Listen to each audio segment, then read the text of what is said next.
is one of the 5 Liberal senators for the state of Victoria. In the Parliament, he chairs the Joint Committee on Intelligence and Security. Thanks for coming in. Thank you for having me. Why'd the government change its mind on a Royal Commission and veteran suicide?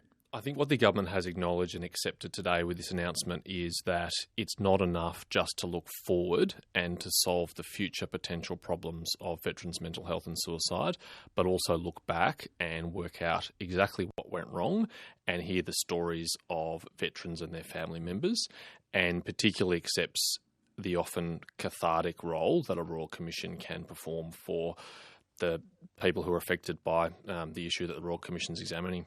But why was there resistance to that earlier?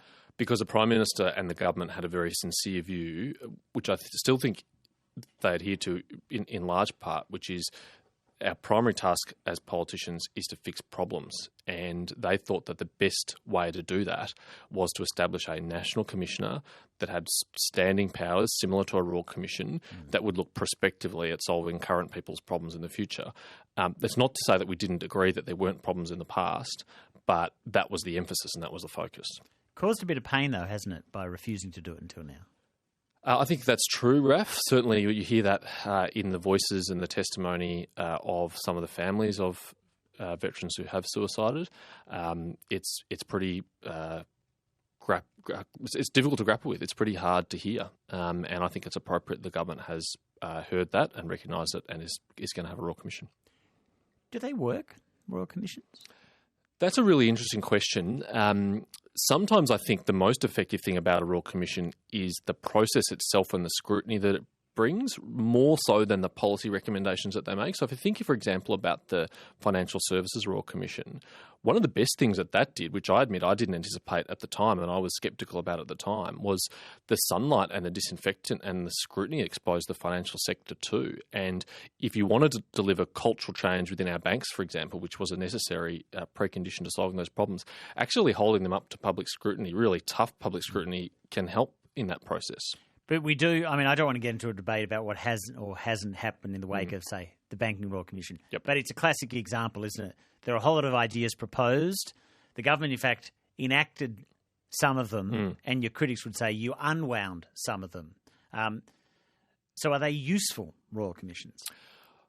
Without speaking about any one Royal Commission in particular, one of the public policy trends of the last decade, which I think is a little bit regrettable, is that people have attached a lot of importance to Royal Commissions, so much so that it's kind of a litmus test to whether a government takes an issue seriously. If you don't call a Royal Commission, you're not serious, you're not sincere. And of course, you couldn't have a Royal Commission into every issue. And there's lots of things you can do to address problems in society without having a Royal Commission. And in some instances, it's much better to because it's quicker. Royal Commissions are not quick. They can take 18 months, even 2 years. And so there have been very worthy Royal Commissions that have done good work that we take heed of. But it is not the only public policy tool available to us, and I would be really concerned if it became one, because I think that would really inhibit a lot of the much swifter responses that people demand and are entitled to. Maybe it's really good if you actually have lots of them. Maybe that's actually fantastic. You get eminent people, you get the attention, you get the scrutiny. You might come up with ideas you haven't thought of. I think there will be some people in the community who'd be very frustrated if that happened because it would delay action on issues that are important to them. There are a lot of people who would not be content to wait 18 months or 2 years to address their problems. Some problems, though, take a lot longer to address than that. And for those problems, that's probably uniquely placed, a uniquely suitable tool for those problems. 1300 222 774 if you've got a question for James Paterson. He's one of the Liberal senators for the state of Victoria. Les is in Yarraville with an issue that I'm pretty sure James was asked about on Q&A last week, the ex-CEO of Australia Post. What do you want to ask, Les? Oh, well, yes, she got sacked for spending $20,000. We've had 4 government ministers who oversaw the robo-debt scheme where the most vulnerable people in this community were persecuted by the government. Taxpayers had to front up with $1.2 billion in compensation because of the incompetence of 4 government ministers. James, why isn't that one minister who oversaw that program, why are they still in their jobs? And can I just add this one comment? Try and keep it if you keep it tight and simple, then it's harder for him to wriggle away, Les. So ask your best question. I've got to say, what's it like being part of the most scandal-ridden government this country's had in the last 50 years, James? But anyway, the question is, why are 4 government ministers still there, having cost taxpayers $1.2 billion in compensation? Yeah, thanks, Liz. I'll focus on the substantive question rather than the rhetorical one, if that's okay. I mean, in some ways, you've actually slightly understated it. It was much more than 4 ministers because it's a long-standing practice that goes back 30 years of but it was income very different. The robo-debit approach was different. I accept it was an evolution of existing practice, but the legal pursuing people for debt to the point of their mental health. The legal finding didn't just go to the enhanced, widened practice under this government. It went to the whole basis of whether you can use kind of computer averaging. But if we can put that to the side, it was clearly it was a substantial step change in the approach, whatever the legal ruling was. It was a stuff up. Why did those ministers not lose their job, but Christine Holgate did something approved by the board and she did lose her job? Well, there is a debate about whether that was approved by the board or not. We can have that separately, perhaps. And I appreciate the point broadly about consequences for action. I can tell you, if any of those ministers bought $20,000 worth of watches for their employees, they would have been sacked too. I mean, if you want to have a complete equality of comparison, it was the inappropriate expenditure of public money that was a consequence. But there was a card with each of those watches signed by the chair. The chair of the board is still there. And the CEO is not. So, and to get into the fine detail here then, Raf, it was the previous chair who signed the cards, not the current chair. So it has no bearing on the current chair in terms of the signature on the cards. And the previous chair has said that he did not know that there were watches going with the card. He just thought he was signing a congratulatory card. But anyway, I'm not here to defend a long gone chair of Australia Post. The point is that governments often pursue public policy which doesn't work out. That is not a partisan political statement. It happens to governments of both persuasions. It's a pretty cruel policy. It had a profoundly negative impact on some people. I absolutely acknowledge that, and I personally regret that. That is, I mean, there are some harrowing stories, right? And we have to learn lessons from that. And I think the broader lesson... worse than a watch?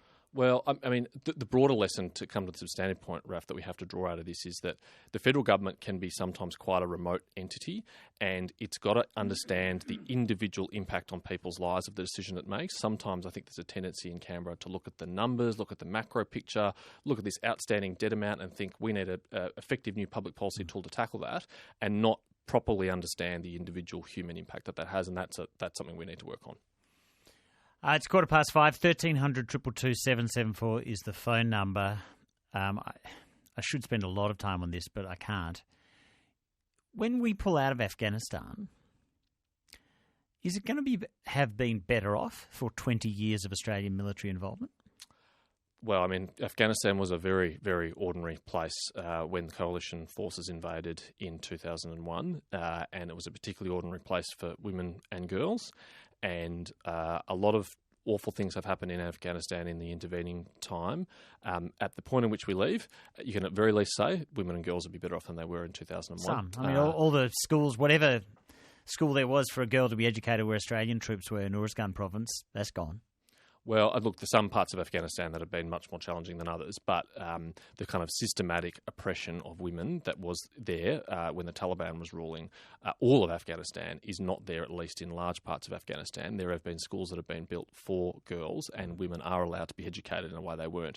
But my concern is that it will be fragile, and that without a coalition presence, it won't be stable, and we could go backwards, and we could easily go back to where we were, and that would be a great tragedy for Afghanistan and its people, most obviously, but also for the Australian soldiers who put their lives on the line to avoid that. Was it worth it? It's a really hard question to answer, Raf. I think it met some of its initial objectives of dismantling the Taliban and disrupting Al-Qaeda, and Al-Qaeda is a shadow of its former self because of that, and that initial military victory was an important one. Well, it might have been a shadow of its former self in Afghanistan. We ramped up the existence of Al-Qaeda by invading Iraq, didn't we? We created a monster. Well, certainly the rise of ISIL was a great unintended consequence of Iraq, although we could argue about whether it was the result of the precipitous withdrawal from Iraq that had been, with the surge, quite successful in combating that.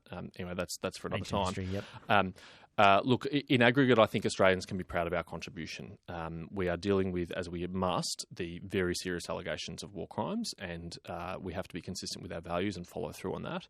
But the vast majority of the 40,000 Australians who serve can be very proud of what they did. Why didn't we get more vaccine deals last year? Because it's the hardest thing in the world to do in a global pandemic when of the 190-odd countries in the world, there are only 10 that have sovereign vaccine manufacturing capability, as we do. 180-odd countries in the world were scrambling to get access. We're one of the richest countries in the world. Yeah, we are, but we're also one of the countries in the world that best dealt with the issue of COVID and had the least community transmission, and so we didn't present as compelling a case for urgent vaccine rollout as other jurisdictions did, and we weren't willing to do what some other jurisdictions did, which was to expedite or kind of truncate the approval process. So we couldn't have just given them more cash. We started talking to Pfizer in July, didn't we? We couldn't have rolled out a lot later. We couldn't have rolled out vaccines as early as the UK or the US did because we weren't willing to circumvent the TGA process of approval. We always had to wait to do that. So we are getting more than enough vaccines. 170 odd million doses of vaccines will be available to Australians and others we're able to share it within the region once we've completed our vaccine rollout, and actually alongside it too. So there's plenty that's going to be there. It's be slower than I would like. It's slower than most Australians would like.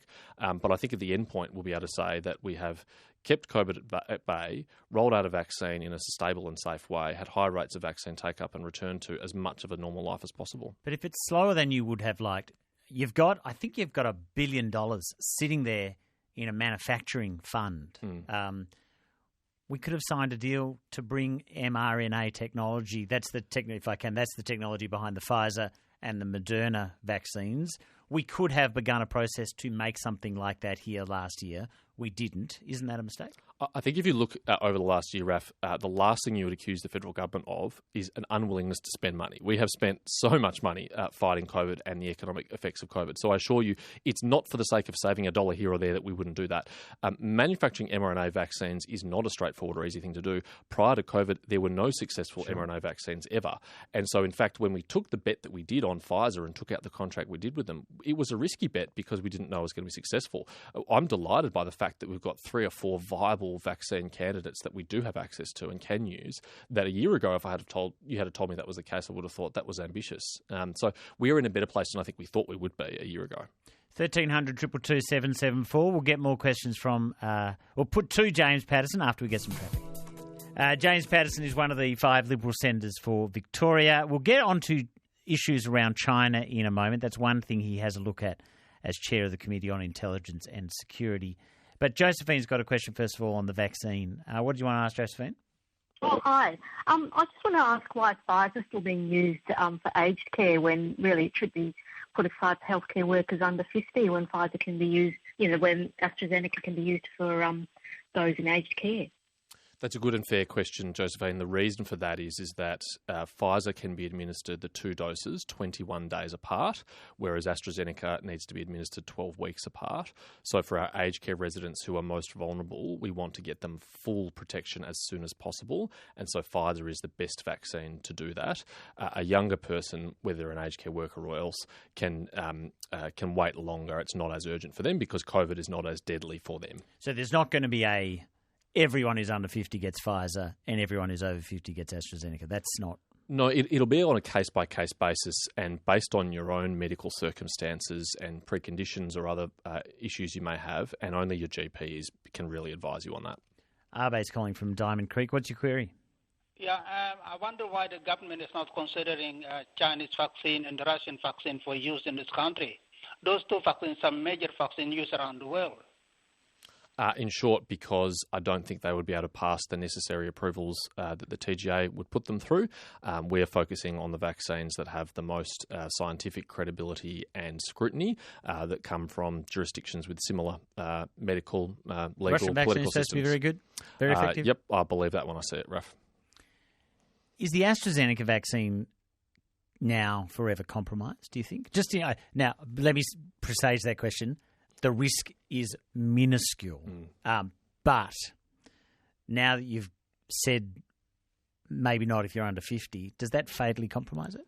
The AstraZeneca vaccine has been administered to millions of people around the world, and particularly in the United Kingdom, and it's had a profoundly positive effect on both serious illness admissions to hospitals, and it appears on the early data transmission as well, which is really encouraging. So it is a very effective very effective vaccine. We don't recommend it for under 50s now for two reasons. One, because the risk of blood clotting is greater at under 50s, even though it's still rare, but also because the risk of COVID is much rarer for under 50s. The whole risk calculus changes for over 50s, who are less likely to be susceptible to blood clotting and are more likely to be susceptible to COVID. So it is that kind of perfect intersection of that risk-reward matrix that means that it is a very good vaccine for over 50s. And I accept, and I rarely would say this, I endorse everything you're saying there about the science.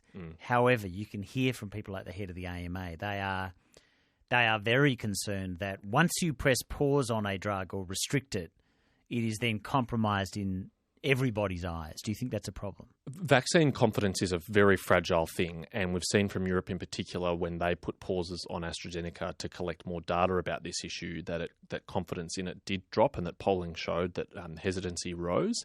And I think the only thing we can do with the Australian people, knowing that that's a risk, is to be completely upfront and honest with them and rely on the best medical advice available. We don't take the advice we receive lightly, we don't ignore it, and we communicate it as clearly and promptly as we can, so that at least you can have confidence that you will know what we know. On to China. Actually, do you ever not buy something because maybe it's made with slave labour in a factory in China? Oh, certainly if I knew that a product was made with slave labour, I would not buy it. I just wonder if you ever have that pause for thought when you buy your gadget. You probably can't, because that's not the reason at the top of your mind. I wonder if those thoughts go through your mind. They do go through my mind, and I'm like any other consumer, which is that it's not easy to get access to that information. Companies are still not transparent enough about their supply chains. I think there are some companies that don't even know themselves the risk that they're exposed to, let alone share that with their consumers, who can then be informed and make choices upon it. I mean, it's pretty clearly high risk to get cotton from Xinjiang, and people are well advised about that. But there's a whole other range of industries that are touched by these issues. Solar panels is one example. There's been some shocking stories about hair being exported from Xinjiang straight out of the camps that have been run for Uyghur people. Really stomach-churning stuff that consumers would be horrified if they were well informed about. But there's a real challenge in making sure that we all are. Can we do anything to influence China on buying our wine, on giving people in China greater political freedom? Can we do anything to change China's mind?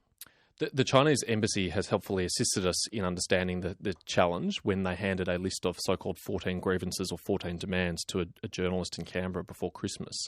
And they said that dealing with those 14 issues was a precondition to improved economic relationship.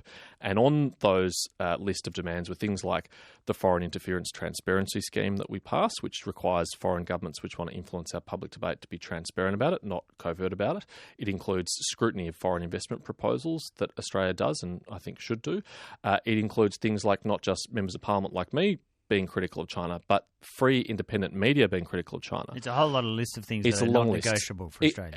Exactly. I mean, if we were to agree to silence our media and its criticism of human rights in order to improve our economic relationship, we would not be the same country that we are today. No Australian would want to live in that world.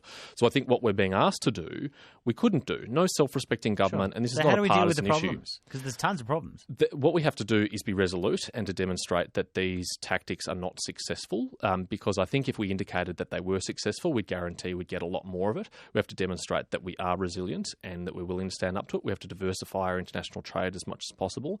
And we have to work with other like-minded partners who face similar experiences around the world or are dealing with them right now, because collectively we have a lot more power than any one country does on our own, dealing with a much more powerful trading partner or in this case, someone who's engaging in economic coercion. But America, Europe, Australia, we all sing from the same song sheet when it comes to the treatment of Uyghurs. I think all of our countries and blocs sing from the same song sheet when it comes to trade.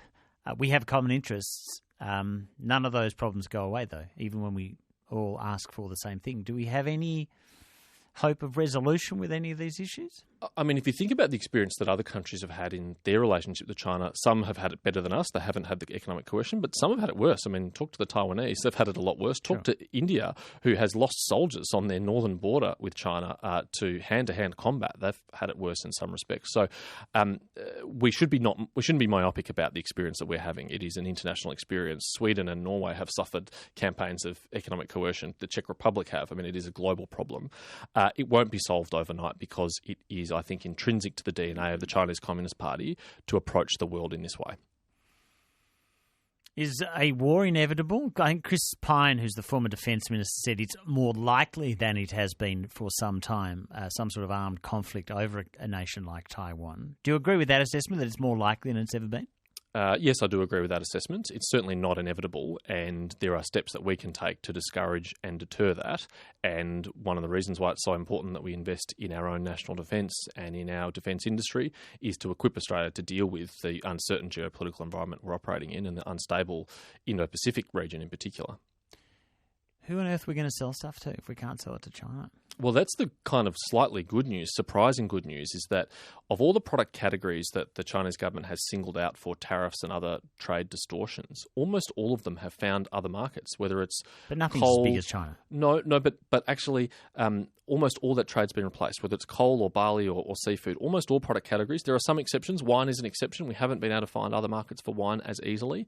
But actually the diversification that we've been doing in our economy over the last year or so, we probably never would have done on our own if unprompted. But the Chinese government with its campaign has helped us do that, helped us find those other markets.